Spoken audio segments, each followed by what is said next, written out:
नागपूरकर क्रिकेटपटू हर्ष दुबेची भारतीय क्रिकेट संघामध्ये निवड झाली आहे. खरं तर तो दुसरा असा क्रिकेटपटू ठरला आहे की जो कसोटीमध्ये विदर्भातील भारतीय संघात दाखल झालेला आहे.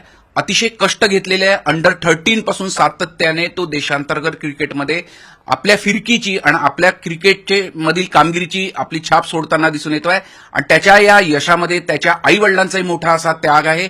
हर्षचे वडील आपल्यासोबत आहेत. खरं तर मोठं असं यश हर्षच्या रूपात मिळत आहे आणि बराच मोठा संघर्षाचा कार्याला आज त्याची निवड झालेली आहे. काय प्रतिक्रिया आपली पहिली? मैं अभी क्या शब्द, मेरे पास शब्द नहीं है बोलने के लिए. अब ये बप्पा की मेहरबानी है, उनका आशीर्वाद है कि आज बच्चा हिंदुस्तान के लिए खेलने जा रहा है. वो शुरू से ही खेलने में बहुत अच्छा था. कहते हैं ना, एक गलत दिशा आदमी को सही दिशा लेके चले जाती है, तो कुछ हमारे साथ भी वैसे ही हुआ. मैं यहाँ ट्रांसफ़र आया था मुंबई से नागपुर 2010 में, तो हर्ष की किताब लेने के लिए हम विजय बुक डिपो गए थे और वहाँ से हम रास्ता भटक गए और रूबी क्लब पहुँच गए. फिर हर्ष की नज़र वहाँ गई और बोला मैं भी क्रिकेट खेलूंगा पापा. तब से वो जर्नी स्टार्ट हो गई. उसके बाद विदर्भा के लिए अंडर 13 खेला, हाईएस्ट विकेट टेकर रहा, उसको बेस्ट बॉलर से नवाजा गया अवार्ड से. फिर उसके बाद अंडर 16 उसमें भी वही परफॉर्मेंस रहा. फिर under 19 highest wicket taker in India रहा. फिर 25 उसमें भी highest wicket taker in India रहा सीके नायडू में. सीके नायडू, कूच बिहार और इंक्लूडिंग रणजी ट्रॉफी, जो एट प्रेजेंट 69 विकेट लेके उसने एक इतिहास बनाया. तो वो हर फॉर्मेट में उसका इंटरेस्ट, उसका पागलपन, उसका जुनून बढ़ता गया. बस आज उसी का नतीजा है कि आज वो भारतीय हिंदुस्तान की टीम में आपको खेलता हुआ नजर आने वाला है. म्हणजे ही जे पागलपन ये वर्ड यूज किया ने बिल्कुल ये एक नशा रहती है, यानी खेल के प्रति जो भावना रहती है वो होती. आपका भी एक सपना था, आपलंही एक स्वप्न होतं की क्रिकेटपटू घडायचं. आपण मूळचे छत्तीसगड मधले आहे. नेमकं आपलं स्वप्न काय होतं आणि मुलाने कसं साकारलं आणि आज काय भावना त्याच्याबद्दल? एक्चुअली मैं भी क्रिकेट का बहुत बड़ा शौकीन, बहुत बड़ा पागल था और अपनी मम्मी पापा से बहुत मार खाया. उस वक्त आर्थिक स्थितियां ठीक नहीं होती थी और बच्चे, यानी माता पिता स्पोर्ट्स पे होता, बच्चों को आगे जाने नहीं देते थे. लेकिन मैं ये चाहता था कि जो मेरा सपना है वो मेरा बेटा पूरा करे. और हम लोगों ने बहुत संघर्ष किया यहाँ तक पहुँचने में, और खासकर हर्ष ने भी बहुत मेहनत किया. उसके अंदर जो पागलपन, जुनून, वो रात जब छोटा था रात को 2-2:30 बजे उठकर बॉल कैच पकड़ता था, सोचो नींद में, और फील्ड लगाता था कि इधर जाओ उधर जाओ करके. ये एक बार नहीं, मैंने बारंबार कई बार देखा उसको. और आज 23 साल का हो गया है, आज भी अपने पास बैट और बॉल लेके सोता है. इतना उसको पागलपन है क्रिकेट का. आपने बोला भिलाई से हो, आपका जॉब कहाँ था? आपने जॉब भी उसके लिए स्टेक पे लगाया. क्या क्या है उसके पीछे, यानी क्या जुनून था आपका, जो हम जानना चाहेंगे, हमारे प्रेक्षक भी जानना चाहेंगे. एक्चुअली मैं पहले तो मध्य प्रदेश था, भिलाई. अभी वो छत्तीसगढ़ हो गया. मैं वहाँ से पढ़ाई लिखाई, वहीं से मेरे माता पिता सब वहीं से थे, वहीं से मैंने पढ़ाई लिखाई किया. फिर उसके बाद गवर्नमेंट जॉब में आया. मेरी पहली पोस्टिंग कलकत्ता थी. कलकत्ता से डिपार्टमेंट में? सीआईएसएफ, मैं सीआईएसएफ में था. पहली पोस्टिंग मेरी कलकत्ता थी. फिर उसके बाद मैं गुवाहाटी गया, फिर दोबारा कलकत्ता आया. कलकत्ता गया, फिर मुंबई आया. मुंबई से मैं नागपुर आया. तो फिर यहाँ से फिर हर्ष की जर्नी स्टार्ट हुई. और क्या हमारे डिपार्टमेंट 3 साल, 3.5 साल, 4 साल में हम लोग का ट्रांसफर होता रहता है. और ये देखा जबकि हर्ष यहाँ पे उसको अच्छा प्लेटफॉर्म मिल रहा है, बहुत अच्छा खेल रहा है, तो भैया मुझे ऐसा ज़रूरी लगा कि मेरे बेटे को मेरी ज़रूरत है.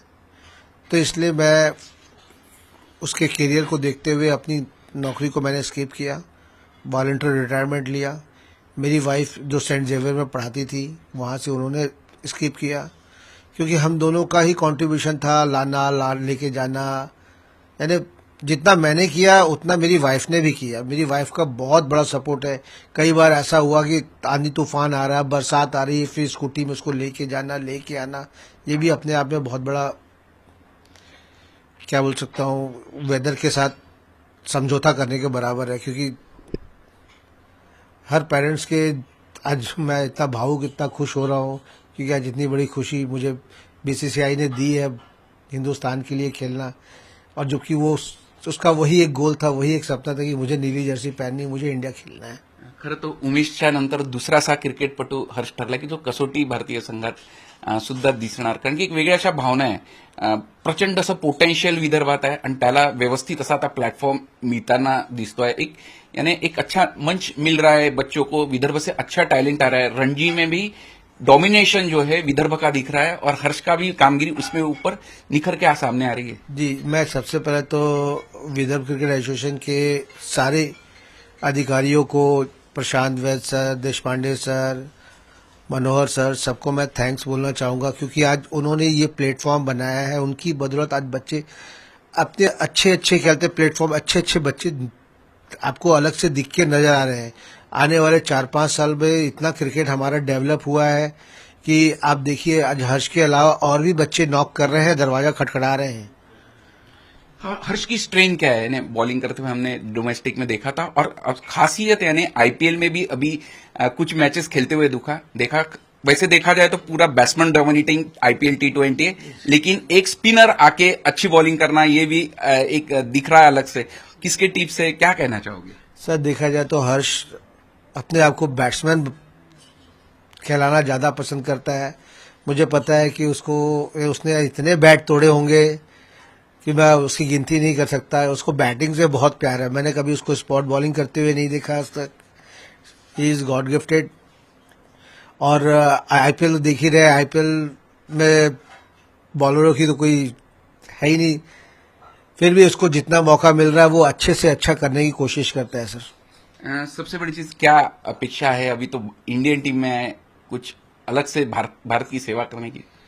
मैं बस यही चाहता हूं कि वो अपना 100% जैसे आज विदर्भा के लिए दिया है, वो 100% भारत के लिए भी दे, हिंदुस्तान के लिए भी दे, अपना और देश का और अपने माता पिता का नाम रोशन करे. उससे यही मैं मनोकामना करता हूं कि वो स्टेप बाय स्टेप आगे जाए और हिंदुस्तान का नाम रोशन करे. मैं चाहता हूं कि 10 से 15 साल वो क्रिकेट इंडिया के लिए खेले. एक थोड़ा सा लीग से हटके क्वेश्चन. हर्ष जब छोटा था तो उसके कोचेस या सराउंडिंग के लोग, थोड़ा फैटी सा बच्चा था, तो वो उसके ऊपर कैसे वर्कआउट किया उसने? क्योंकि जब मैदान पे जाते तो फिटनेस आज के कंडीशन में बहुत इंपॉर्टेंट रहता है.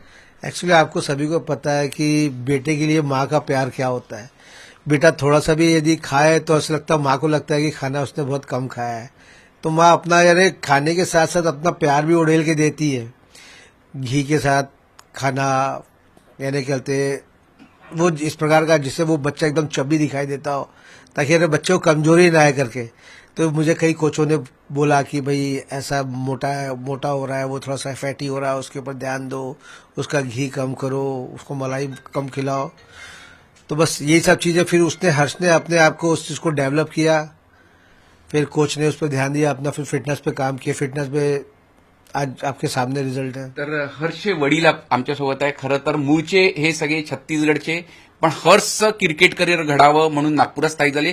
किंबहुना आई वडिलांनी मोठा असा त्याग सुद्धा केला. अगदी व्हॉलेंटरी रिटायरमेंट सीआयएसएफ मधनं घेतली. सकाळ संध्याकाळ एकच ध्यास होता आणि हर्ष सुद्धा दिवस रात्र फक्त एकच विचार करत होता, तो टीम इंडियात कधी त्याची निवड होईल. आणि अखेर तो क्षण आला आणि त्याने त्याच्या कामगिरीच्या जोरावर आज भारतीय क्रिकेट संघामध्ये स्थान मिळवलंय.